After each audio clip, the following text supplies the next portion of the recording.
Hey everyone, Brian Christian here with Father of Glory Global Ministries. I'm really actually pretty excited to be on here. We unfortunately were not able to go live on the last few meetings we had. It was just way too hot. We were going to do outside events, ended up moving it inside at the last minute, and it was not an easy task. A lot of kids run around, that kind of thing. So we just hung out, fellowship, took some pictures, posted on Facebook there for you. But I wanted to come on here and spend some time with you guys and share a little bit. I do a lot of posting on Facebook, and sometimes my posts can be misunderstood pretty easily. And so when you're dealing with Facebook and writing things down or just text without expression, sometimes it's hard to catch what somebody is saying. So I wanted to come on here specifically and talk about dimensions of love and talk a little bit about our history when it comes to moves of the Spirit of God and why they end. One of the main reasons they end is because there was an element missing, or because the Father had yet to reveal specific elements that people were not yet ready to enter into, to see, to hear, to these kinds of things. Please like and share. And if you like my background, I'm not really here. This is a green screen. And I'm actually pretty excited because my RV's a mess. So great thing about green screens, you can put them behind you and you can make it look really cool. Good to see those that are popping on. You can visit our website at foggm.org. But I want to talk just a little bit about dimensions of love. And as we get into it, let's use the example of the Jesus movement. Okay. The Jesus movement, if most of you know, and we've been told we're in kind of a second Jesus movement. I believe we're in the second half of the Jesus movement, which is the Christ movement. And if you've ever studied some of the history of that particular move of the Spirit of God, it was all based in love, a lot of good love. Problem is because people didn't know what love really was, they just attached another definition to love, and it started to kind of go to extremes. And of course, the church wanted to come in and control it. But yet at the same time, the hippies did not want it to be controlled. Now, there's more to it than just hippie love. All right. I'm all for love. There was also some judgment stuff that was added into it, that even Lonnie Frisbee was bringing of, the judgments of God and the second coming and the end times. And so there was some twisted imagery that was going on within that move that began to bring people into the conformity of the religion of the day, of what the church was promoting religiously. Okay. And so when we think about this, why did it end? Well, it ended because, for one thing, God was emphasizing a specific thing in that time. There was war going on. The Vietnam War was going on. There were a lot of desperation. We see something similar today with the pandemic going on. And so it usually, a move of the Spirit usually happens when there is also extreme situations in the world going on at the same time. And this is when people become desperate for something fresh and for something new. When the churches begin to close down and were deemed non-essential, which I believe partly was definitely a God thing, was to, again, reformat the way in which we gather, the way in which we perceive, the way in which we do church. Now, of course, some, not being around church on a regular basis, begin to deconstruct and realize, wait a second here, some of the stuff I was believing really hasn't borne any fruit. And so they said goodbye to church as they knew it over this last year to almost 2 years. In which they let go of these things, and they're now coming into more of a freedom. Now, where do we go from here? All right. So one of the things we got to understand is, no matter how much it's a move of God is a move of God, it is going to operate through people. which means man's 2 cents worth is going to be involved no matter what you do, because we're the move. We're a big part of that move. And so I don't think the Father's looking for perfection in the sense of doing everything correctly like we think. But I definitely believe it is connected to specific elements in which we learn how to relate. And so I've seen a lot of comments on Facebook and interacted with a lot of people on Messenger and by phone and face to face. And there seems to be a common thread. The common thread is once I believe we're all one, then I can pretty much, love has no boundaries. And I get that. I totally get that. There's no boundaries that can contain love. And I'm totally for that. But I also see an extremeness going on where there's still a victim mindset that allows ourselves to be a welcome mat, all in the name of love. Now, with certain groups of people, I can totally understand that. Those that have been wounded by religion, those that cannot see. Jesus did this all the time. He just presented the kingdom in fullness to the multitudes. You know, the kingdom is yours. It's the Father's good pleasure to give you the kingdom. You know, which is easier, your sins are forgiven or rise up and walk. So we see this going on. But we also see that the Pharisees were blind, just as blind as all the other people, but they claimed they could see. And in that claiming of seeing, Jesus did not lay down, roll over, and keep his mouth shut. He actually pointed out things that needed to be adjusted in them as well. And so I think for me personally, love is, bearing with one another, enduring with one another. Love believes the best for all people. Love sees people by the Spirit. We see that which is complete and perfect by the Spirit in them. But now what do we do with that? What do we do if the people we see are constantly trying to violate love? Do we have healthy boundaries and ways in which we can model the expression of love without it becoming law or condemnation? And so I think if we can understand that love is a full inclusion, but that love is going to be demonstrated differently accordingly to where each person is at and what the Father is emphasizing in their life, then I guess we can also assume that love does correct. Love does have healthy boundaries that are boundless when it comes to full inclusion of everybody being included, but has boundaries in the way in which it expresses itself to each person according to their journey, according to what needs to be aligned, and these types of things. And so I believe right now that where the oneness movement is at, and I'm in several camps of this one, I know that sounds funny that there's several camps, but there's already several camps of the oneness movement.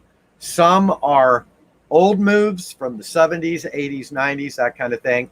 And then there is the fresh move, which is taking some of what's been in the old move and now bringing it to a level of not just full inclusion, but of the quantum, of eternity, of deeper revelations and dealing with duality and allowing science to be a part of the process, which I'm totally in agreement with gleaning from all of those things.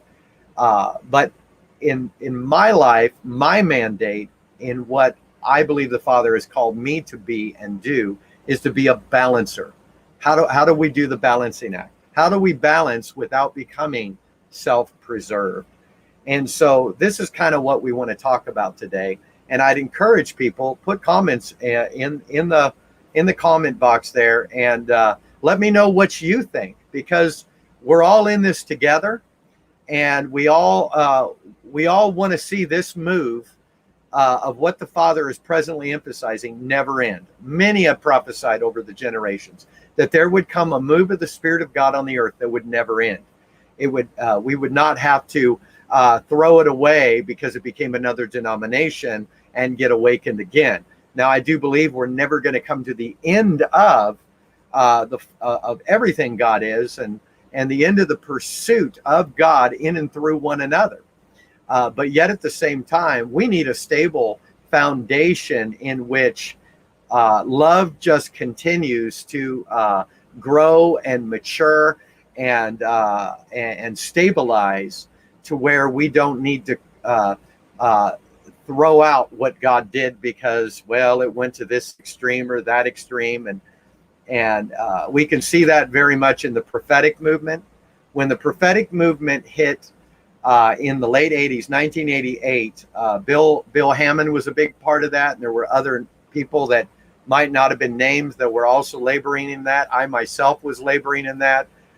It went to the extreme of everything's a prophecy and everybody's a prophet. And I know that it has to sometimes swing that way if everybody is a nobody prior to that. And so everybody needed to be included in that. But now we're seeing the prophetic from the late 80s till now finally come into a balance. It has taken that long. We see prophets who have gotten up and apologized for prophesying about the election and Trump and all of these things. And some people are against it and some people are for it. I personally am for it. And this is why I'm for it. To me, it's not about whether or not you were accurate or not and apologizing for your accuracy, because accuracy is an Old Testament under the law mentality, while prophesying in part is a New Testament reality, which shows that the prophetic in the New Testament is really about the testimony of Jesus Christ, which is the spirit of prophecy. And so it's testifying of Christ in one another. It's embodying prophetic fulfillment in the Father's affirmation in and through one another. And even though we can prophesy future events, really that is not the main focus of the prophetic in the New Testament. It is to embody what it means to live and move and have your being in God and in one another, and especially in this present emphasis of grace, sonship, and oneness. Okay, but look, from the late 80s to now, okay, that's over a couple of decades here.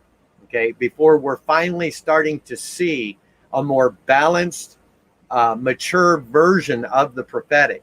So don't think that this move that is really hasn't been going for very long in the sense of it exploding through social media and in many parts of the world, many nations, it's exploding. Don't think that because we're in it that we have all the understanding of it. It's going to take some time for us to look back and see where there was extremes and see where we were still trying to love unconditionally, but from a place of shame or from a place of self-protection. And don't think that the mind cannot manipulate itself to try and do those things. So many people, if you were to ask them, what is love to you? Each one is going to have a different answer because it's coming through our own lens. So the key here is really being able to get our history in alignment with how the Father sees us, not just the history of moves of the Spirit, but your own personal history. And I would truly encourage this. And I'm actually going to be doing a series live at our Idaho meeting this month at the Fam Bam Communion Reunion in Idaho. I'm going to be doing a series called the Shift series, which basically is an acronym for Sanctify Historical Illusions, Finding Truth. And it's going to be an upgraded version of what many have called inner healing, that I believe is called renewal of the mind, and how we can tap into our history and allow the Father to reinterpret it, therefore redeeming the time, therefore restoring the years that the locust and the cankerworm hath eaten, and really reveal that there was never a locust or a cankerworm in the first place, but it was our conclusion of our history. And I really truly believe that as our lens becomes clear, in which we see everything in our life was good, and this is at an emotional experiential level, not just an intellectual principle teaching level, that will bring us into a place in which we're looking through the lens of emotion that is now moving in the motion of spiritual momentum, that we will begin to appropriate and model love at a deeper level. Let's look at this in another way. Think about your children. Would you, because you love your children, would you let your child do whatever they want, even if it harmed them, because you don't want to put any conditions on that love? Of course you wouldn't do that. That would be foolish to do that. You would train your child to model love and to also preserve that love. So there are levels of preservation that are not self-based, but selfless-based. And those selfless-based boundaries of preservation is to simply continually allow ourselves to be adjusted to go deeper into love by modeling honor and respect to and through one another. And so I truly, I truly believe that as we grow, and for many, and I've done a poll on this 2 years ago, a little over 2 years ago, we were in Minnesota, where we're currently at right now. We're actually at an RV park right now because we had to plug in. It was just too hot. Heat wave hit. Couldn't do the ACs off grid, so we're plugged in, and we're sitting here and thinking about what happened 2 years ago in Minnesota when we had our last annual Fam Bam Communion reunion, which is approximately every 2 years, and in which everybody we know comes together, and they come from all over the nation, and we get together and we do community and live together for 3 to 4 days. And we, share and revelate and teach and minister to one another and eat together and share our pains with one another and share all the things we love with one another. And so it's a beautiful thing. But 2 years ago, I had an encounter where Gabriel the Archangel appeared. And usually when Gabriel comes onto the scene, and he's there to announce a birth. In scriptures, he's always there to announce a birth. And I said to Gabriel, I said, "What are you doing here?" And he says, "I'm here to announce a birth." And I said, "What's being birthed?" And he says, "Today begins the manifest sons of God, and it will now break open." Okay, so that was 2 years ago. So we've been going around the United States asking people recently, so when did you deconstruct?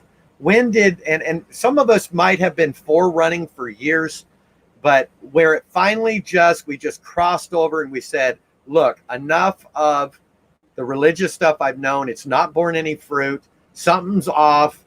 I can't receive it anymore. And we begin the process of hearing new truths and deconstructing, and specifically deconstructing in the areas of how we've defined the demonic, how we've defined hell, how we've defined heaven, how we've defined origin, and how we've defined the us and them mentality and what it really means to be fully included. And so even though there have been people forerunning inclusion for a long, long time, all the way back to the early church, it's been dormant when it comes to mainstream Christianity. But mainstream Christianity is starting to catch a whiff of what many of us are talking about. Some of them really don't like it. And so they're raising up their spiritual warfare banners and trying to prove demon possession and doing tent meetings. And they're actually doing this on purpose to strategically attack this oneness move. I'm very aware of tactics of religion, and I've been in it. I've been behind the scenes. I've been doing this for 33 years, and I know patterns very well, and I know purposeful patterns. And so I'm watching all of this, but everybody we've talked to has said, look, around 2 years ago is when I really began to deconstruct, when things begin to change for me. So I can safely say that the main emphasis of this oneness movement has begun to gain momentum and come more into the open 2 years ago. Okay, so we are 2 years into this movement. All right. And this movement, only being 2 years old, is in its infant stage. And if it's in its infant stage, we need to make sure we do not conclude upon what it's going to look like completely. We can conclude that we need to love. We need unconditional love. In other words, everyone is included. Nobody is left out. All are in him, whether they're awake or asleep. And now what do? Well, we go around and we model that love to wake people up that are still asleep so that they don't have to wait till they change form and are no longer in a human form and transition into some new glory or new dimension before they start to actually enjoy abundant life.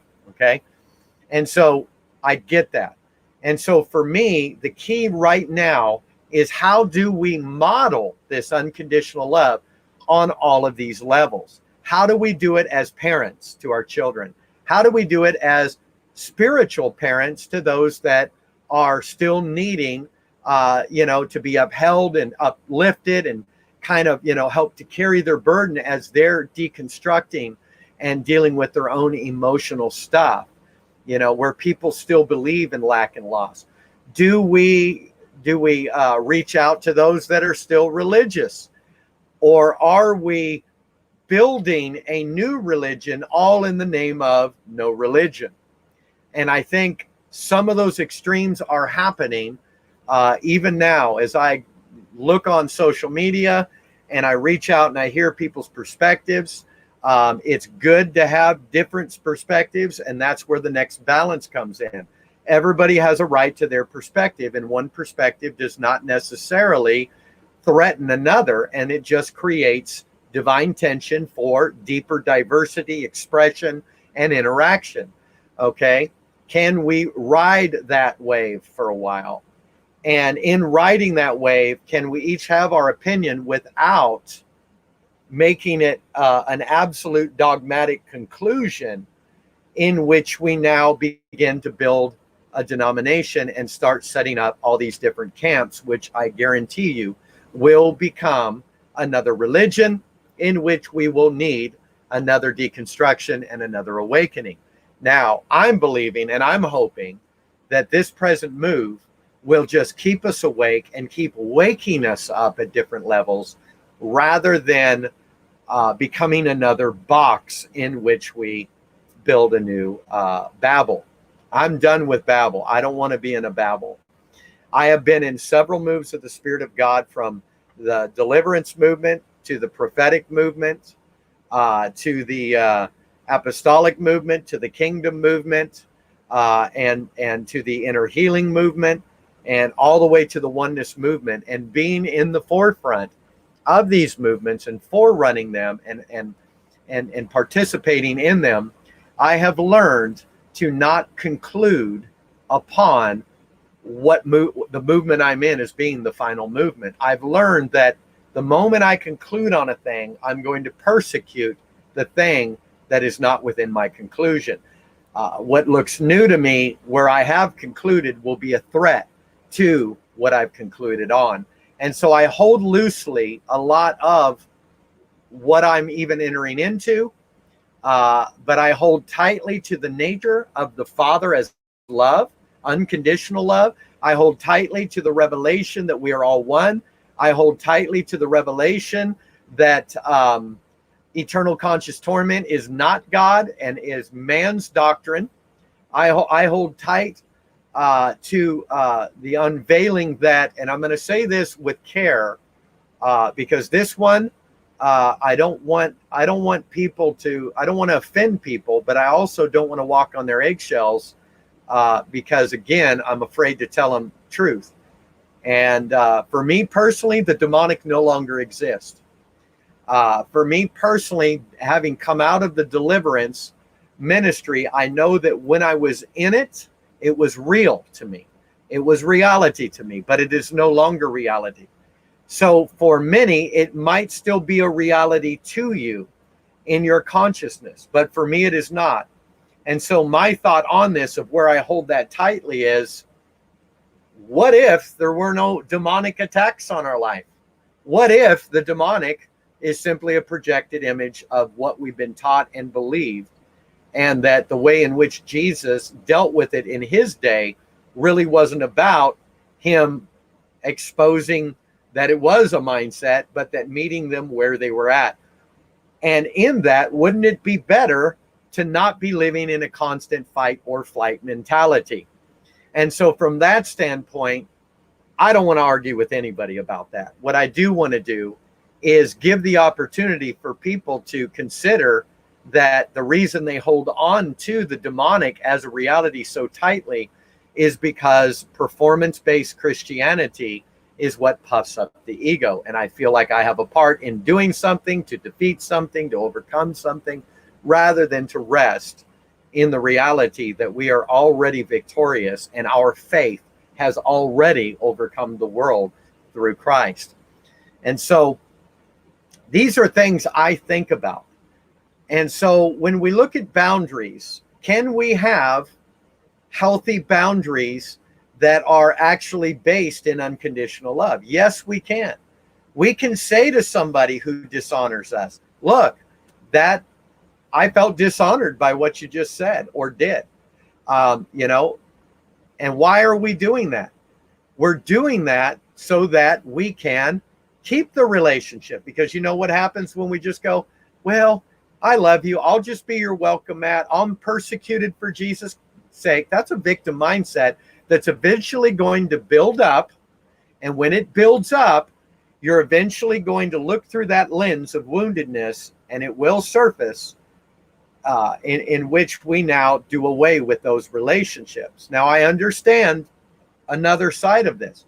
Just because we're one with everybody in our human experience does not mean we're going to be seeing eye to eye with everybody in our human experience.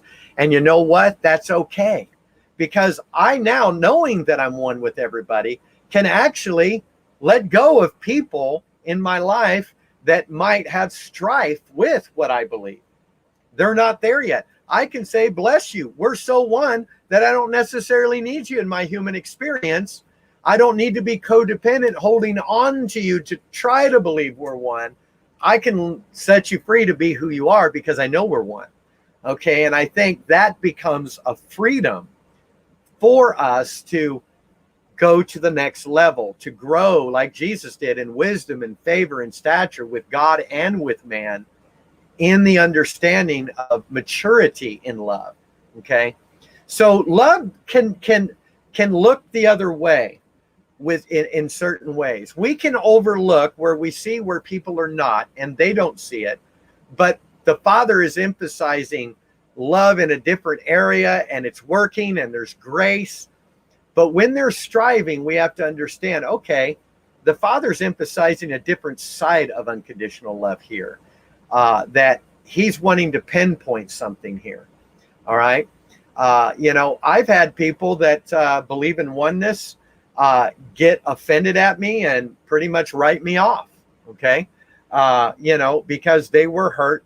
They were still operating out of their wounds from other relationships. So their history began to show itself, and they had been claiming oneness intellectually, but they hadn't dealt with their history. And so the moment somebody said something or did something that ruffled their feathers, that was the end of it. They were gone. Now, there's a place in which we can say, look, I think I need to move my space for a while. Okay. But it doesn't have to be out of offense. It can simply be out of seeing that the present situation of interaction is not producing love, but striving. And therefore, to take a break is completely okay. It's okay to do that. It all comes down to, are you triggered, or are you discerning that, look, unconditional love is not flourishing in this environment. So I'm going to, take some space to find out what I'm supposed to do. You can still have relationship at different levels with those people. I have some friends that, I'm willing to have relationship with them on many different levels, but maybe spiritual things is not what we need to talk about. And we can still love them, and they can love us at that level of where people are able to love and be loved.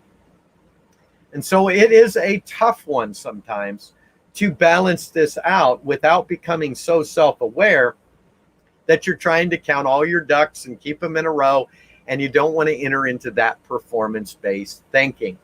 You want to let it flow organically, but you also want to be aware of people. Now, the best way to be aware of what's going on and the way people are responding to you or thinking or what have you is if you've tapped into your own history. If you don't even know what you're thinking, you ain't going to know what anybody else is thinking. And so there are many that are jumping on the bandwagon of this movement right now that are just jumping on because they're tired of where they've been and they want something new, but they're intellectually jumping on.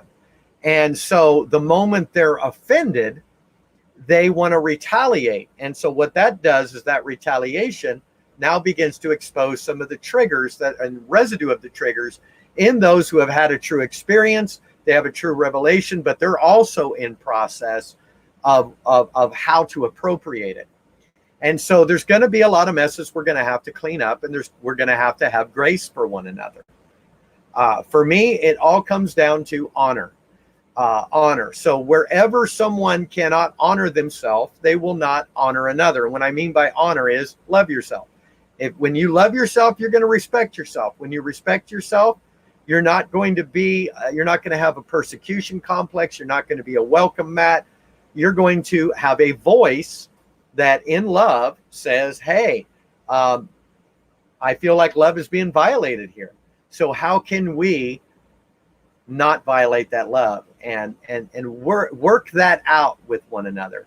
Other people are going to just, come against you no matter what you say and do. What do you say? You bless them. You say, well, I bless you. I'm not called to have humanity to humanity fellowship with you, but in the spirit we're one, and you move on. All right. Later on, they might come across your path, but you don't label in your mind who they are and who they're not. You don't say, well, this person isn't from God. You might very well say, yeah, this person is wounded. That's fine. They're wounded, but don't do it out of a trigger. Don't do it out of offense.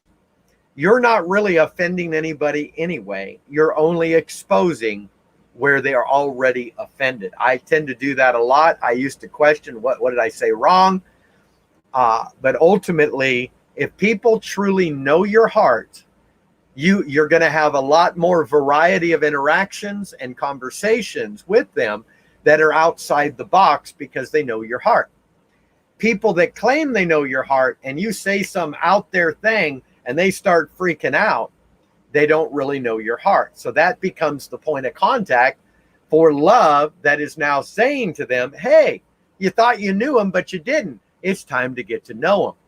Do you see how this works? So we don't have to throw anything out. When it comes to iron sharpening iron, we just need to direct it to a way in which it enhances and expands love. And so this is what I wanted to come on here and share with you guys. I wanted to encourage you. As you're in this, you're going to see models that don't look like love from people that claim they have love, and don't get offended by them. Don't write them off. We're all going to be in that journey for a while because there's been no model. We're building a prototype here, folks. And that prototype is, what does it look like in community? And what does community look like, since most people have not even experienced that? And so be encouraged as you're on this journey of love. Give grace to one another, but don't let that grace, or don't give the facade that looks like grace that is really you being afraid of confrontation. That's not grace. That's codependence. That's dysfunction. Give grace by having a voice, and give grace by knowing when to be still and when to be quiet. Be graceful in the way in which you communicate as much as depends on you. In closing, there's a couple different scriptures, and you can look these up later. I got my Bible sitting here, but I'm just talking with you today. And you can look this up, but it's in the book of Proverbs, and it says it both ways. It says, do not answer a fool according to their folly, lest you be like them. But there's another scripture that says, answer a fool according to their folly, lest they be wise in their own eyes. And so we'll find that there's a time, and again, we're not calling anybody a fool. We're talking about the ego and the carnal mind generally being the fool, okay? And so when we're dealing with responding out of a trigger, don't do it. Give yourself a moment, rest, take a break. And if you do respond out of a trigger, well, turn around and use that to heal your trigger and to hopefully heal the relationships around you. If people continue to go and they've already built a case against you that goes further back than the actual situation at hand, and it's already in their mind that, wow, I've already been seeing your issue, brother. Well, you already know at that moment they've already have their own offense. And at that point, you can't really do anything but let them walk out their journey until they come out of that blind spot. And then they can see clearly enough to reconcile with the actual situation that happened. All right. But other than that, don't use unconditional love as a reason to be codependent. Don't use grace as a reason to close your mouth and say nothing, but just don't do it out of a trigger, because there is a time in which we need to answer people, and we need to be blunt sometimes. Sometimes I can be pretty blunt, guys, and I'm okay with that. You know why? Because I love people. I really do. I will be blunt with those that I really believe have the potential to do the very thing they don't believe they can do. And I will be willing to walk with that person to do it. And so I am the most blunt with those I am in the deepest relationship with, obviously. I'm not going to go on Facebook and just start ripping people apart that, and tell them they need to change this and they need to do that, because that to me is religion. You have to have relationship with people. Now, if somebody comes on my Facebook and wants to, again, dishonor, I will try to redirect. And if it's not reconcilable, they will be removed from my Facebook. And I have removed people and later on added them back. All right. But ultimately, it's because why? Because I love myself enough to say, no, you're not going to violate my right to have an opinion when I promote everybody having an opinion that is honorable with one another, not accusatory against one another. And so to me, that's a healthy boundary.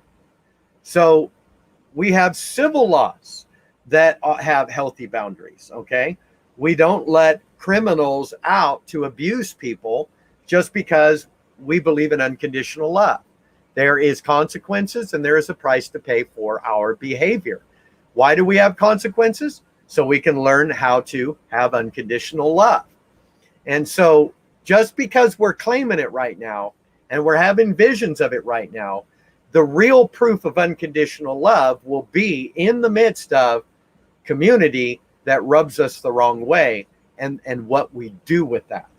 That's going to prove whether or not we've actually tapped into true unconditional love or are still on the journey of coming into that unveiling.